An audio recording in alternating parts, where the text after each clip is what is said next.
তো দেখো বন্ধুরা, আজকে কিন্তু আগে টিফিনটা দিয়ে শুরু করছি। তো আজকে তো ছেলের স্কুল ছিল, ছেলে কিন্তু স্কুলে বেরিয়ে গেছে।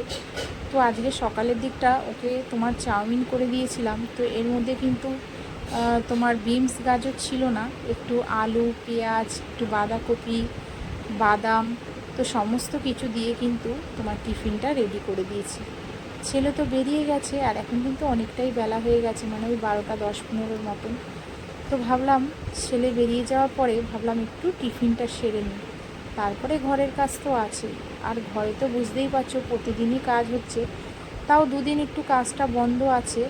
তো ওরা এখনও কিছু জিনিস মানে অন্য জায়গায় রেডি করে তারপরে কিন্তু তৈরি জিনিসটাই আমাদের ঘরে এনে করছে।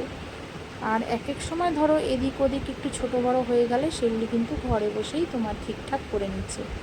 তো আজকে আবার তোমার দুপুরের দিকে আসবে, তো সেই কারণে একটু তাড়াতাড়ি রান্নাটা সেরে নেব। টিফিনটা খেয়ে নিয়ে দেখো একটু ব্যালকানিতে এসেছি, আর দেখো আকাশের অবস্থা দেখো, পুরো কালো হয়ে গেছে। এক্ষুনি কিন্তু জোরে বৃষ্টি নামবে। সকালের দিকটা কিন্তু বেশ বৃষ্টি হয়েছিল, তারপরে আবার রোদ উঠে গেছে। তো আমি ভেবেছিলাম আজকে বোধহয় ছেলেটা আর স্কুলে যেতেই পারবে না, কিন্তু তারপরে কিন্তু স্কুলেও বেরিয়ে গেছিলো। আর স্কুল বেরিয়ে যাওয়ার অনেক পরেই কিন্তু মেঘটা পড়েছে, একদম কালো হয়ে গেছে দেখো। এখন বাজে তোমার ওই 1:10-15 মতন। আর দেখো দেখে মনে হচ্ছে যেন বিকেল হয়ে গেছে। এদিকে ঝিরঝিরানি কিন্তু বৃষ্টিও শুরু হয়ে গেছে। তো খাওয়া তো হয়েই গেছে, তো এখন কিন্তু ঘরের কাজটা একটু তাড়াতাড়ি করে সেরে নিয়ে তারপরে করে নেব রান্না। তোমাদের দাদাভাই আজকে নিয়ে এসছে শিং মাছ আর চিংড়ি মাছ। তো শিং মাছটা শাশুড়ি কিন্তু এখন তোমার রান্না করছে একটু আলু, পেঁপে, কাঁচকলা দিয়ে। তো ভাবলাম শাশুড়ি যখন ওদিকে রান্নাটা করছে, তো আমি এদিকে ঘরটা একটুখানি ঝাড়পোছ করে নিই। তো আজকে কিন্তু আমার এই ঘরের ওপরের দিকটায় তোমার কিছু বাস্কেট মানে ওরা লাগিয়ে যাবে। তো একটা ছোটোখাটো তোমার ক্যাবিনেটের মতন কিন্তু ওপরটায় করবে। তো সেই কারণে প্রথমে ভেবেছিলাম খাটটা থাক, পরিষ্কার করবো না, ওরা আসবে আবার তো নোংরা হবে। কিন্তু সত্যি বলতে কি বলো তো, ঘর নোংরা দেখতে না আমার একদম ভালো লাগে না। তো সেই কারণে ভাবলাম ওরা কখন আসবে তার নেই ঠিক, তো আমি আগে আমার খাটটা তো পরিষ্কার রাখি, দেখতে তো ভালো লাগে তাই না বলো। ঘরদোর পরিষ্কার কার না দেখতে ভালো লাগে। তো ভাবলাম থাক, আমি পুরো খাট সমস্ত কিছু পরিষ্কার করে নিই, তারপরে ওরা যখন আসবে আসবে। তো দেখো বেডটা কিন্তু ক্লিন করে নিয়েছি। ঘরের কিন্তু অর্ধেক কাজ বাকি আছে, চলে এলাম আবার রান্নায়। করবো আজকে হচ্ছে একটু পাঁচমিশালি তরকারি। তো সমস্ত সবজি কিন্তু আমি নিজেই কেটে নিয়েছি, শাশুড়ি আবার ঘরে কাজ করতে গেছে। এখানে তোমার বাঁধাকপি, বেগুন, কুমড়ো, আলু, মূলো সমস্ত কিছু কেটে নিয়েছি। আর করব হচ্ছে একটু উচ্ছে ভাজা আর চিংড়ি মাছের ঝাল করব। তো বেশি কিছু রান্না করব না, কারণ ওরা একটু পরেই চলে আসবে কাজ করতে। আর কাজ করতে এলেই তো ঘরে বালি বালি হয়ে যায়, একদম ভালো লাগে না। তো সেই কারণে দুটো কড়াই তো দেখো প্রতিদিনের মতন বসিয়ে দিয়েছি। একটাতে বসিয়ে দেবো মাছের ঝাল, আর একটাতে বসিয়ে দিয়েছি পাঁচমিশালি তরকারি। তো পাঁচমিশালি তরকারিটা কিন্তু 5 ফোড়ন দিয়েছিলাম, আর 2-3টে কাঁচা লঙ্কা দিয়ে বসিয়ে দিয়েছি। আর এই বড় গ্যাসটায় বসিয়েছি চিংড়ি মাছের ঝাল করব।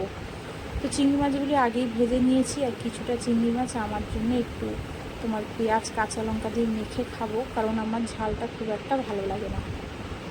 তো দেখো আবার চলে এলাম ঘরে। আর এগুলি দেখো একটু ঢেকে রেখেছি, কারণ ওপরের দিকটা যদি কাজ হয়, এই দেখো এই ওপরটা তোমাদেরকে দেখাচ্ছি, এইখানটাই একটা তোমার একটু বড় চওড়া দেখে একটু ক্যাবিনেট করবো, যাতে জিনিসপত্র রাখা যায়। আর এদিকে তোমার চলে এলাম আবার দেখো চিংড়ি মাছের ঝালটা কিন্তু মোটামুটি রেডি হয়ে গেছে। আর এবারে ভেজে নেব হচ্ছে উচ্ছে।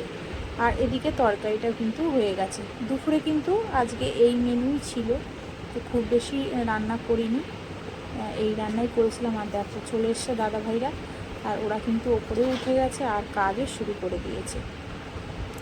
আর খাটের অবস্থা তো মানে বুঝতেই পারছো, এই খাটের মধ্যে বসেও কিন্তু ওরা অনেক কিছু তোমার একটু ছোট বড় হয়ে গেছিলো, সেগুলো কিন্তু কাটাকুটি করেছে। তো আমি বললাম যে তোমরা এখানে বসেই করে নাও। আর সত্যি বলতে এটা যেন তো ভীষণ ভারী। আর দেখো পুরো কমপ্লিট হয়ে গেল, শুধু এগুলি গ্লাস মানে কাঁচ লাগানো বাকি রয়েছে। তো এটা আর এখন করবে না, আমাকে বললো এটা এখন করবো না, তুমি বেড টেডগুলি ক্লিন করে নাও, তারপরে আবার 2-3 দিন পরে আবার লাগাবো। এখনও তো ঘরের অনেক কাজই বাকি আছে, ডাইনিংয়ের কাজও বাকি আছে। তো সন্ধ্যার পর কিন্তু এটা, ছেলে তো এসে গেছে, বুঝতেই পারছো, ছেলে 5:30টার মধ্যেই ঢুকে যায়। আর সব কিন্তু বেড ঠেড ঝেড়ে ঠেড়ে দেখো ঘর যা দিচ্ছি। আর ঘরে তো কত নোংরা বেরিয়েছে, তো দেখো কত নোংরা, সব কাঠের ধুলো বালি ভর্তি। তো আজকে আর দুপুরে খাওয়ার পরে আর রেস্ট পাইনি, সত্যি বলতে শরীরটাও ছেড়ে দিয়েছে। আর সত্যি বলতে ঘরে দেখবে একটু নোংরা টোংরা হলে যেন না ভালো লাগে না। আর দেখো সব কোনা কাঞ্চিগুলিতে ভালো করে ঝাড় দিয়ে আবার কিন্তু পরিষ্কার করে নিচ্ছি। তো চলো বন্ধুরা, আজকের মতন কিন্তু এখানেই শেষ। আর সন্ধ্যা হয়েই গেছে দেখতে পাচ্ছ। আর কেমন লাগলো আমার ব্লগটা জানিও। আর এখন একটু রেস্ট নিয়ে তারপরে কিন্তু আবার ছেলেকে পড়তে বসাবো।